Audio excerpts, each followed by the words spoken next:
si le péché agit négativement sur l'homme qui pêche et aussi blesse le cœur de Dieu, le péché ne rate pas la création, c'est-à-dire notre entourage. Le péché influence négativement l'environnement de celui qui pêche. Et donc le péché d'Adam a négativement influencé toute la création, toute la terre et tout le monde entier. Quand nous lisons par exemple Genèse 3, à partir du verset 17 jusqu'au verset 19, nous allons voir quelque chose de très intéressant. En fait, ce n'est pas intéressant, mais c'est déplorable. C'est quelque chose que nous ne devons même pas aimer. Voici ce que le péché d'Adam a fait à la création, à toute la création que Dieu nous a confiée.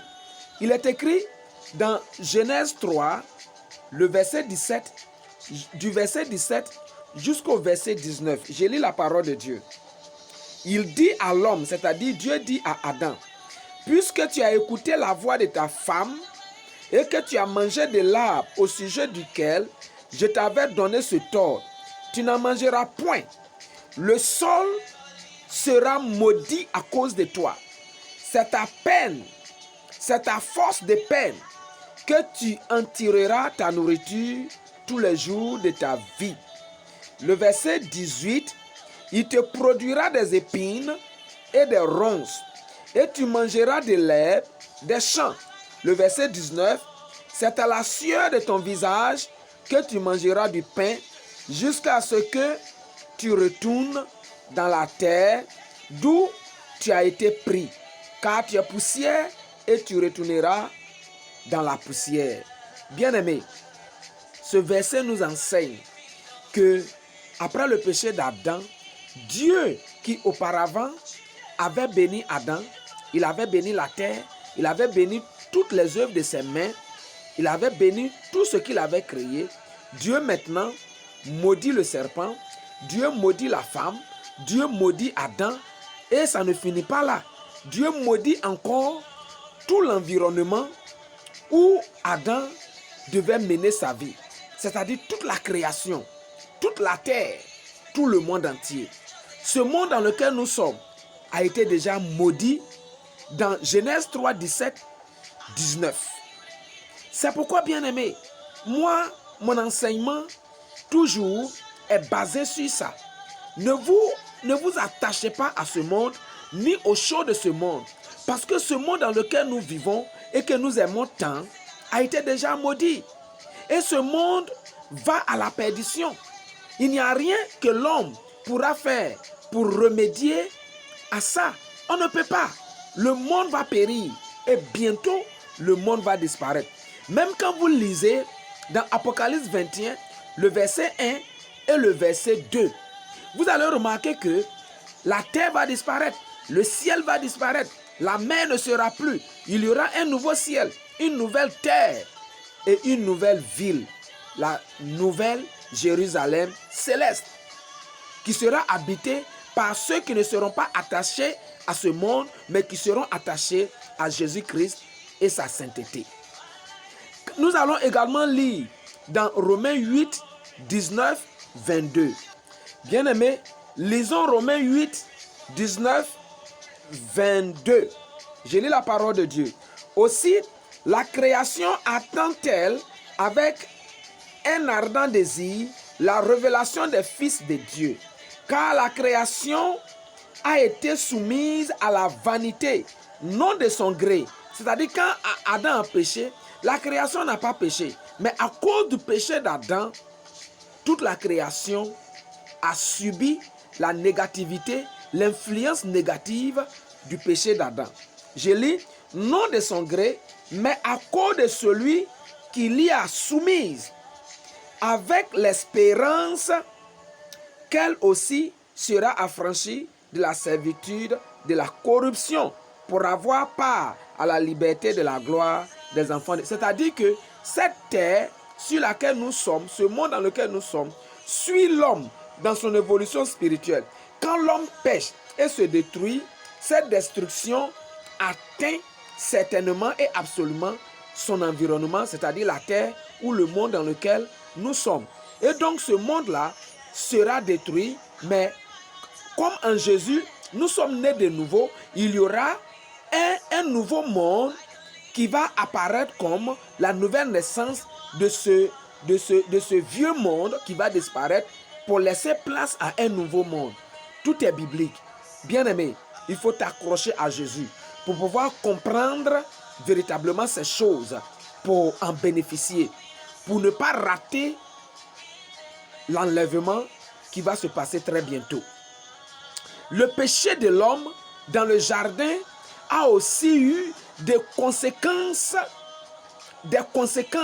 très négatives sur toute la création de Dieu, qui à l'origine était parfaite, mais le péché d'Adam et Ève l'a influencé négativement et elle a subi l'apparition des épines et des ronces, qui signifie quoi?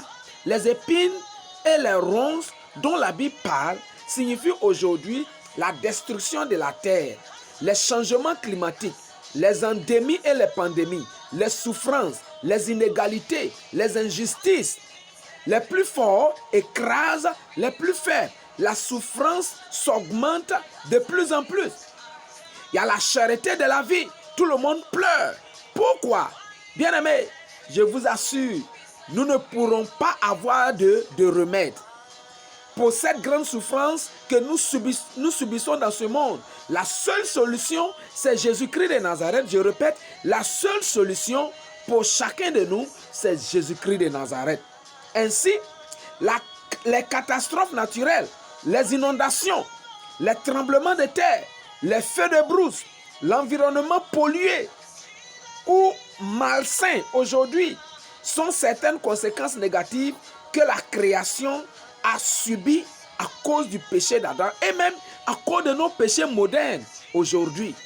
Bien-aimés, ce monde va prendre fin parce que ce monde, d'abord, a été maudit et la malédiction a travaillé, la malédiction a agi, la malédiction agit, la malédiction agira toujours jusqu'à ce que ce monde soit fini, parce qu'il finira bientôt. C'est pourquoi, bien-aimé, je te demande pardon.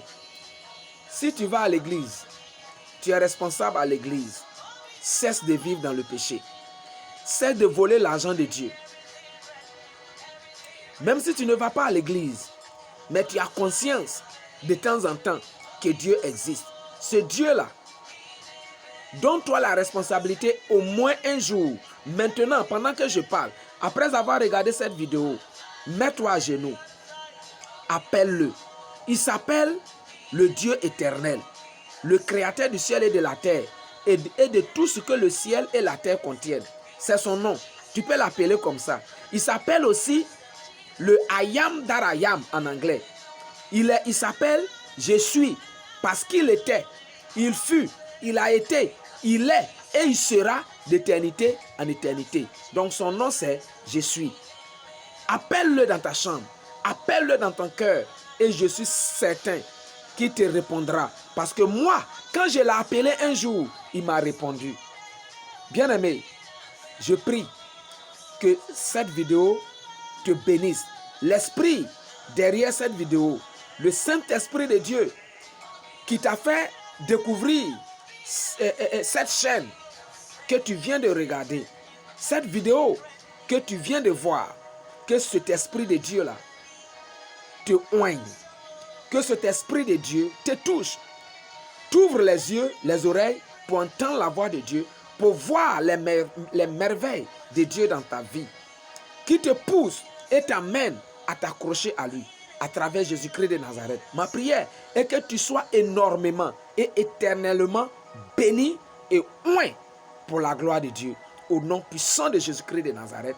Amen.